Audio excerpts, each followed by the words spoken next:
Foreign music. At the age of 17 I was working as a pizza delivery boy for a local pizza place. I was doing it for months by this point. I had done countless deliveries already. My first car was an old cheap Toyota, so it was perfect for bopping around town with. It was a Friday or Saturday night. I was working the closing shift, which was 12 am. It was open later on weekends. This was towards the end of the night. Past 11 for sure. My boss, who I'll just call Mario, would always give me the details for the houses I'd be delivering to and their orders. We had an order for one pie to a woman named Karen.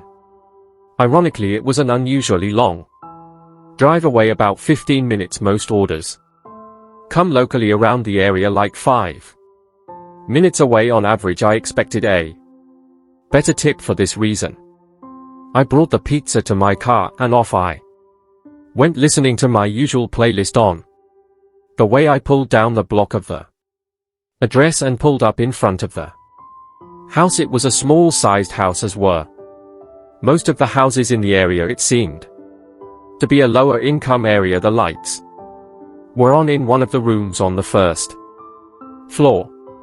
I was approaching the door when suddenly a woman called out from a window from the house next door, saying, "Excuse me, that pizza is for us. We gave the wrong address." So I walked next door to the front door and saw that the doorbell was broken. So I opened the storm door and then knocked really loud on the main door. There wasn't an answer for a good 30 seconds, so I knocked again, and I heard a woman's voice on the other side yell, "1 second," but they still took forever to open the door. Another minute passed before the door finally opened, and a woman in probably her mid-40s answered the door. She right away smiled at me and gave this flirtatious head-to-toe stare at me as if she were checking me out. She said in a very loud voice, "Charles, come look how handsome the delivery boy is." Another woman about the same age came over to the door, and she did the same thing. Right away I felt my cheeks getting red, as I was a bit shy around older women like that. The woman who opened the door, who I'm assuming was Karen, asked me what time I get off work. That was when I started getting really nervous, because I wasn't good at flirting with women at that age. I said, "This is probably my last delivery." And then one of the women asked me if I wanted to come in and have some wine with them. I knew my friends would all rip on me forever if I blew this opportunity, so I said, "Yeah, sure." They asked how old I was, and I said 21. And then they both left, and one of them said they don't care if I'm under 21. They told me to sit on the couch, so I did. They both sat on either side of me. This whole encounter felt too good to be true to me. Nothing like this had ever happened to me before. I had a feeling these two women were already very drunk. From here the women are both being very flirty with me, commenting on my dimples, saying how cute my shyness was, and all this stuff. I was drinking some wine, pretending like it didn't taste disgusting to me, because I didn't drink wine at that age at all. The woman Chelsea started saying that they want to show me something in the basement. I laughed and said, "What is it?" They both laughed and said, "It's a secret." But that'll like what it is. They wanted me to go down first. Honestly, I had my own fantasy about what was going to happen in the basement. Unfortunately, it was nowhere near that. I walked over to the doorway of the basement and looked down into the darkness below. I looked back at them and noticed they weren't laughing anymore. They had these blank faces only until they noticed me. Looked back at them and they started to laugh and smile again. I said in a firm voice, "What's down there?" They said almost in unison, "It's a surprise." I started to walk slowly down into the basement, asking where the light switches One of them said leave the lights off. Now this part I'm not 100% certain of, but I was looking down into the basement and I thought I saw something move, something as in a person's arm or hand. I turned around and saw the two women weirdly creeping towards the door. Sneakily I stepped out of the basement and shut the door. I told them I need the money for the pizza as I nervously walked around them closer to the front door. This was when I spotted the towering, huge man standing in the doorway of an adjacent room, probably the kitchen. His 5 words have stayed with me all these years later. He said, "Let's just make this easy." I turned for the door and said, "The pizza's free." I ran to open it and slammed it behind me only to hear it open seconds later.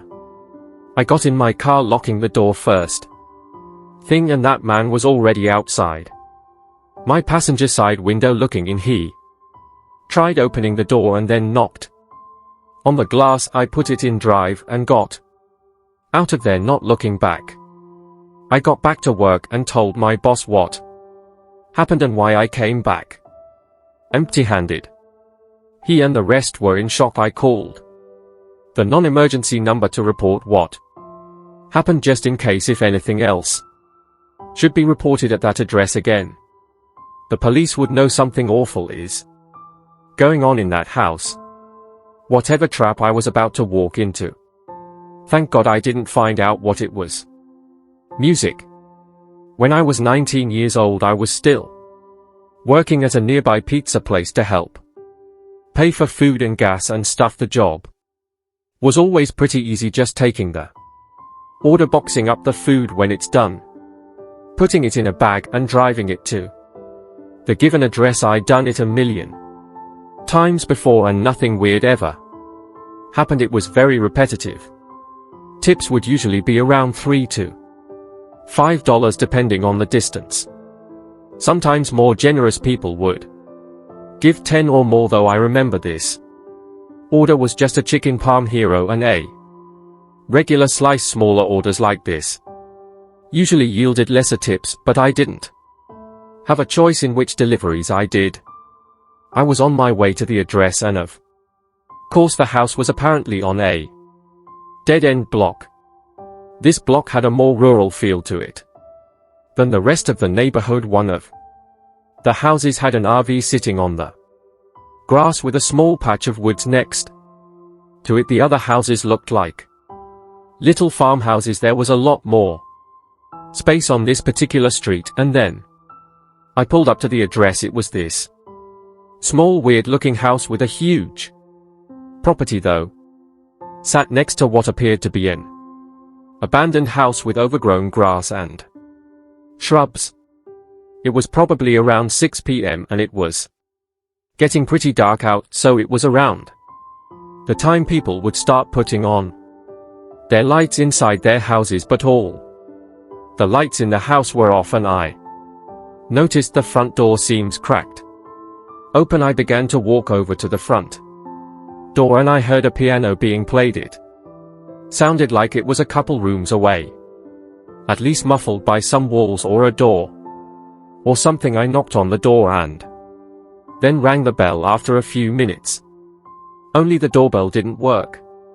Piano was still playing. I felt weird just walking in, so I walked around the property towards the back. The backyard was a literal mess, things scattered all over the grass. I even saw a broken, rusty chain link fence just sitting in the middle of the yard. I went to the back door and knocked really loud. I looked through the glass of the door and saw nothing except for what looked like a really messy storm room. Clearly these people were not neat freaks, to say the least. When nobody answered the back door either, I went back around front and called one of the guys at the pizzeria to confirm the address with him. He took a second to check what he wrote down, and he confirmed that I was at the correct address. So I went back to the front door, pushed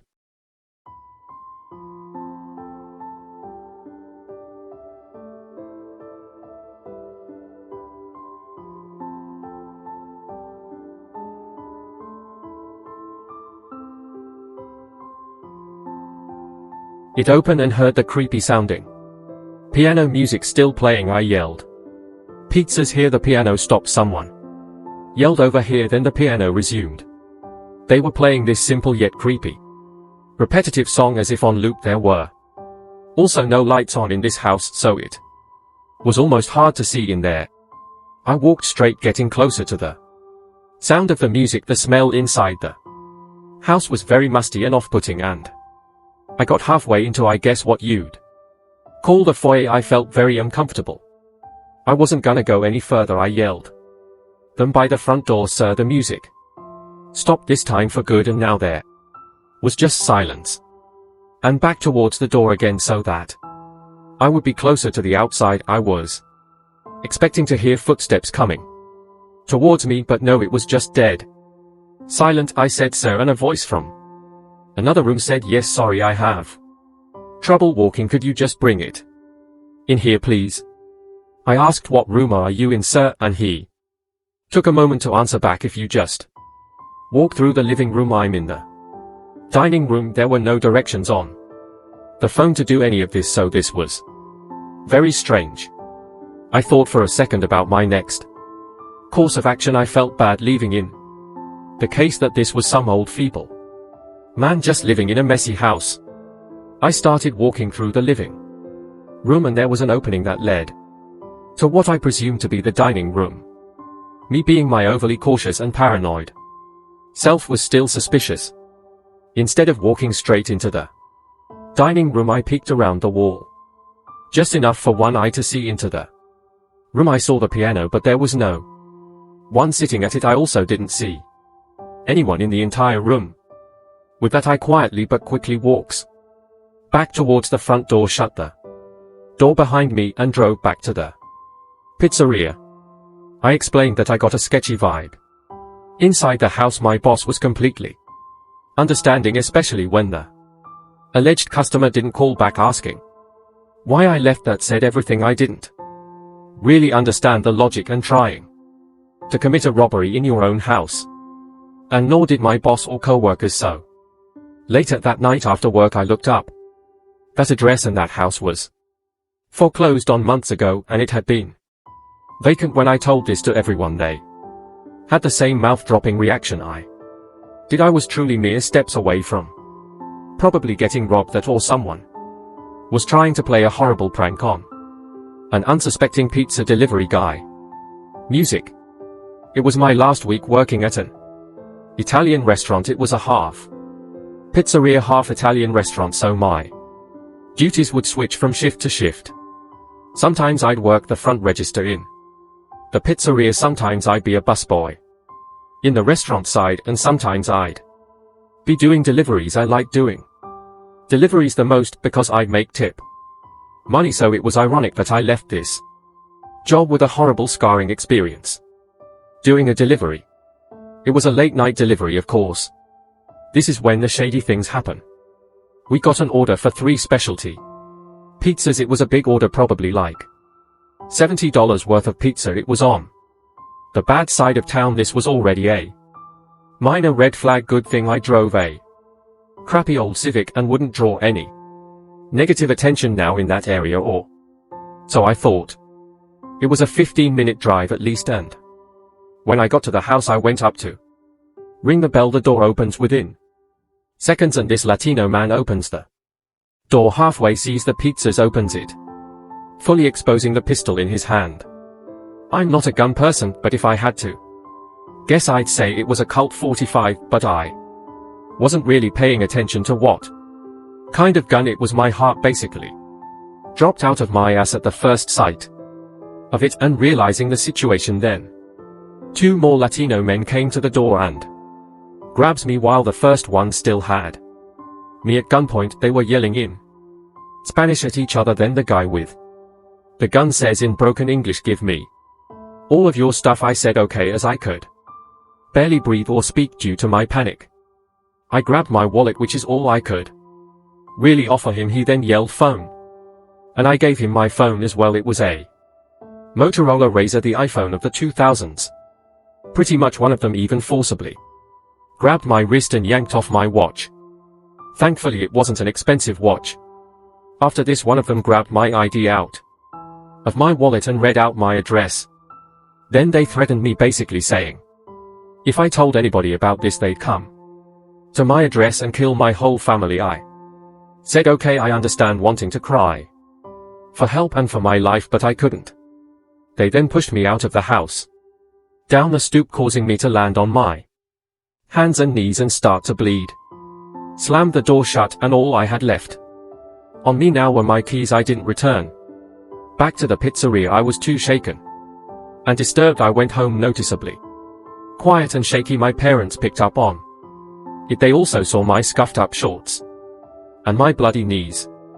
They knew something was wrong, and they tried prying it out of me. I had to tell them the truth. I told them I was robbed at gunpoint on a delivery, and they had our address and threatened to come kill us if I reported them. My dad, who had connections with the police department, right away called the number of one of his close friends, and they immediately did a background check of the person living in that house. His name was Rodrigo. He had 4 prior felony convictions. So my dad, with the help of his police connections, ignoring the threat from the man with the gun, had a squad of police cars surround the house and enter the house with their guns drawn. I wasn't there, of course, but we heard a description of the scene through my dad's connections.